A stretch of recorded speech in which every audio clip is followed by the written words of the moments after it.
magtimbaya kaninyong tanan. Ako adunay balak nga di pangadaman kini nagauluhan ang dungog sa maungat sa kusog. Sa kinabuhi ko karon, ako nagmalipayon tungod sa edukasyon nga akong naangkon. Wala gayud ako magdako nga pinagdagan sa panahon.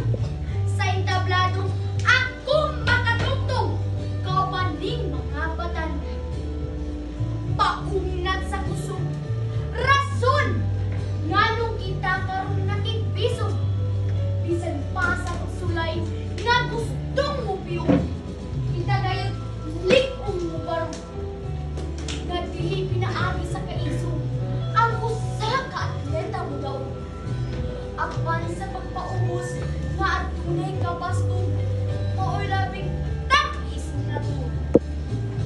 Dili lang sa medalya ikaw angay mo katawa, kundili sa panaghiusa nga puno sa gugma.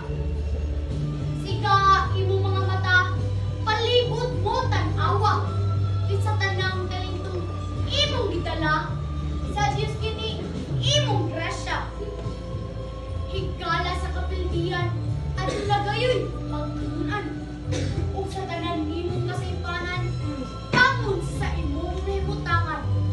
Kay dili mo maamon ang katagbawan, hangtod balikod ang utang na gibiyaan. Kay ang atletang gustong kadaugan, iyang humnon sa may nasugat. Usa akong higala, padayon sa imong nasugat. Isalingkoy ang mga kabalaka, hangawa ug kalisdanan.